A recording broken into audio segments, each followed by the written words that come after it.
안녕하세요. 저는 30대 후반의 남자입니다. 어린 아들이 한 명 있고 회사원이에요. 화목할 줄만 알았던 결혼 생활이었는데 어느 순간부터 저와 아내의 사이가 예전 같지 않다는 걸 느꼈습니다. 솔직히 저는 아내와 결혼 전 연애할 때에도 성격과 궁합이 썩 잘 맞는 것 같다고 생각하지 않았습니다. 그렇지만 대학 시절부터 오랫동안 짝사랑했던 여자이고 예뻤으니까요. 그저 예전에는 쟁취하고 싶은 생각뿐이었어요. 그치만 연애 시절 사근사근해 보이던 아내는 육아에 지쳐 가끔 예민해진 모습을 보이고 또 어쩌다 함께 시간을 보내면 생전 그러지 않은 사람이었는데 저에게 주눅드는 말들을 내뱉더군요. 그저 의아하기만 했습니다. 저는 의기소침한 사람인지라 아내에게 이유를 물어보지도 않고 그저 잠자리를 회피하기만 했었죠. 그런데 돌이켜보니 아내도 그게 상처였던 것 같습니다. 소심한 저와 마찬가지로 아내도 말이 없는 사람이고 생각이 많은지라 저에게 말을 걸지 않더라고요. 그렇게 서서히 우리 부부는 아이 키우는 데만 열중하고 밤에는 따로 자는 게 일상이 되었습니다. 그때까지만 해도 설마 했습니다.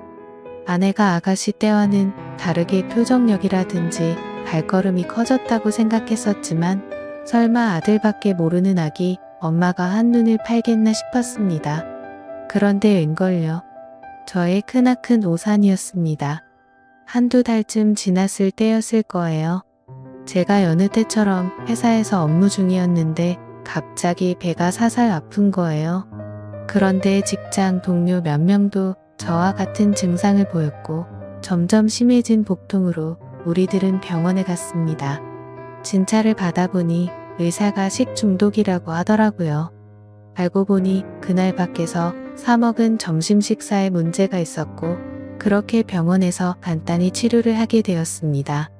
기운이 다 빠진 상태에서 좀 쉬다가 집에 가려고 아내에게 전화를 걸려고 했는데 그날따라 핸드폰이 방전됐길래 그냥 빨리 집에 들어가서 쉬고 싶어서 바로 집으로 향했습니다. 그렇게 겨우겨우 집 앞에 도착했고 무거운 몸을 이끌며 천천히 들어가려 했습니다. 우리 집은 복도식 아파트 특적 집이라 엘리베이터에서 내려도 한참을 걸어가야만 했어요. 그렇게 가고 있는데 그때 우리 집에서 문소리와 함께 문이 열렸습니다. 그리고 키가 큰 남자가 먼저 나오더라고요. 저는 왜 그랬는지 모르겠지만 본능적으로 얼른 복도로 숨었습니다. 그리고 조용히 지켜보았습니다. 그 남자 뒤에는 제 아내가 따라 나왔고 주변을 살피더니 둘이서 재빠르게 뽀뽀를 하고 호응을 하더라고요. 그리고 인사를 하더군요. 그 모습을 보자 뭔가 머릿속을 스치면서 손이 부들부들 떨리고 화가 치밀어 올랐습니다. 머릿속이 하얘졌지만 침착함을 유지했습니다. 일단 뭔 일인지 스스로 알아봐야 될 것 같았어요. 그 남자가 엘리베이터를 타고 내려가서 차 타는 법까지 지켜본 후 저는 제 차로 갔습니다. 바로 들어가면 아내가 걸린 거 아닌가 하고 눈치챘거든요. 한 1시간 정도 지났을까요? 저는 오만 가지 생각을 하고 찝찝한 기분 상태로 집에 들어갔습니다. 들어가니 역시 놀란 표정의 아내가 약간 말을 더듬으면서 묻더라고요. 이 시간에 연락도 없이 웬일이야? 응, 점심 먹은 게 탈이 나서 그게 식중독이라네. 병원에서 치료받고 오는 길이야. 여보, 그럴 거면 연락을 줘야지. 다음에는 연락부터 해. 나 깜짝 놀라잖아. 알았지? 아니, 당신은 내가 아픈 것보다 연락 안 하고 들어와서 놀란 본인이 더 중요해. 너무하는 거 아니야. 애정이 없어져도 그렇지. 아픈 남편을 걱정하기는커녕 본인 바람핀 거 들킬까봐 점점 긍긍하는 게 꼴보기 싫어서 큰 소리를 쳤던 것 같아요. 알겠어 라는 그냥 놀라서 한 말이야. 근데 제가 사는 이 집에 외간 남자를 들인 아내를 도저히 용서할 수 없겠더라고요. 저는 누워서 아내의 바람을 수면 위로 드러낼 방법들을 생각했습니다.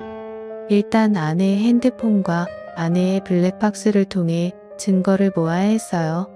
제일 먼저 떠오른 게 핸드폰인데 아파서 냄새에 예민하니까 화장실 청소를 좀 해달라고 했습니다.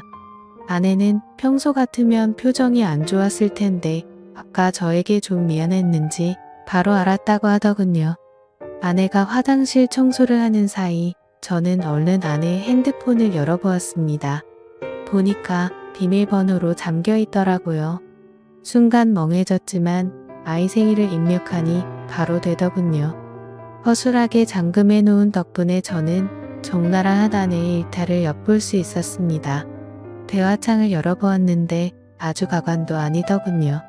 아까 그 남자와 나눈 대화에서 저급한 내용들이 너저분히 있었고 제 아내가 맞나 싶을 정도였어요. 이건 뭐 대화 내용과 관심사가 오로지 그것에 관한 것뿐이더군요. 그리고 얼마나 만족한 남자인지 아내가 그 칭찬을 자꾸 했더라고요. 순간 더 화가 났습니다. 그런데 충격은 거기서 그치지 않았네요. 보니까 10살이나 어린 20대 남자와의 대화 내용도 있는 거였습니다. 2명의 남자를 만나고 다니는 거였네요. 그리고 그 어린 남자와도 은밀한 대화를 나눈 게 보였는데 심지어는 사진까지 주고받은 거였습니다. 또 다시 손이 바들바들 떨렸어요. 그리고 그 어린 남자의 사진도 보았는데 나이만 어렸지 아주 저와 비교했을 때 제가 기가 죽을 정도로 체격이 커 보이더군요. 일단 모든 걸 사진으로 증거를 남긴 후 모른 척하고 누웠습니다. 다음 날에는 퇴근하자마자 아내의 자동차 안에 블랙박스도 확인해 보았어요. 보니까 두 남자와 자주 만나는 시간대 그리고 자주 가는 장소들을 알 수 있겠더라고요.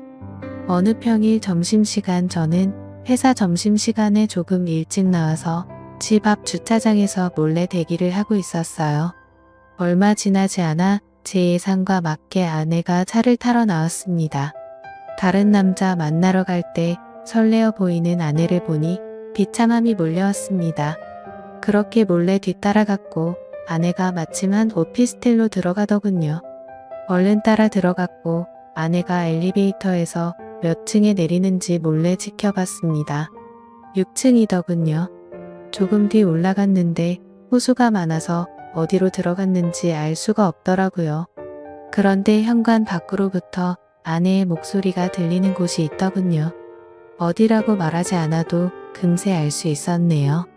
신발 소리가 들리지 않게 조심조심 그곳 앞에 섰습니다. 문 앞에 갔을 땐 방금 전까지 하하호호 웃던 아내와 외간 남자의 목소리가 조용해지더니 잠시 뒤 아주 난리도 그런 난리가 아닌 듯한 더러운 소리가 들려왔어요. 아내한테서 한 번도 들을 수 없던 것인데 아내는 그렇게 행복했나 봅니다. 그런 아내의 모습을 보니 저는 더욱 아내를 놓아줘야겠다고 생각이 들더라고요. 그리고는 씁쓸한 마음으로 녹음을 했습니다. 그리고 저는 도저히 그곳에 있기가 힘들어서 자리를 박차고 나와버렸습니다. 조용히 차에 들어가서 녹음을 재생해보고 아내의 소리를 다시 듣는데 너무 비참해서 눈물이 나더라고요. 그렇게 집에 와서 조용히 증거물들을 정리해놓고 이혼 서류도 준비했습니다.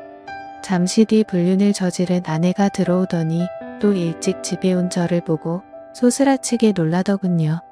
또 왜 이렇게 일찍 왔어? 저는 말 없이 자료들을 아내에게 보여줬습니다. 실컷 즐기고 살아. 아이는 내가 데리고 살 거야. 너는 지금 뭐에 홀린 사람 같아서 불안해. 아이 못 키우게 할 거야. 아내는 당황한 나머지 아무 말도 하지 못하더군요. 잠시 뒤 여보 내가 잘못했어. 그냥 호기심에 한번 그런 거야. 한 번만 기회를 줘요. 우리 아이 없이 내가 어떻게 살아. 난 이미 마음먹었고 정리될 때까지 당분간 떨어져 있자. 그렇게 저는 아내를 내쫓았습니다. 그 집도 제 자산으로 일군 거거든요. 이혼 조정 기간이 끝나고 그 집에서는 저와 아들 이렇게 둘만 지냈습니다. 그런데 안방에 갈 때마다 그 남자 생각이 나서 괴롭더라고요. 그래서 바로 집을 처분하고 새로운 지역에 가서 아들과 행복하게 살고 있습니다. 그렇게 1년이 지났네요. 아내와 제가 오랫동안 사귀었고 친구들도 서로 아는 사이인지라 아내 소식이 귀로 들려오긴 하는데 양육비 버느라 식당에 다닌다네요. 그새 많이 늙었다고 하더라고요. 여태껏 제 집에서 제가 주는 용돈으로 넉넉히 생활하다가 얼른 월세 내야지. 아이 양육비 내야 되지. 그 사람도 먹고 사느라 바쁘겠죠. 또 대단한 남자들만 골라 만나는데 그 와중에 연애할 때 돈도 드니까 돈 많이 벌어야겠더라고요. 차라리 빨리 알게 된 게 다행이라고도 생각드네요.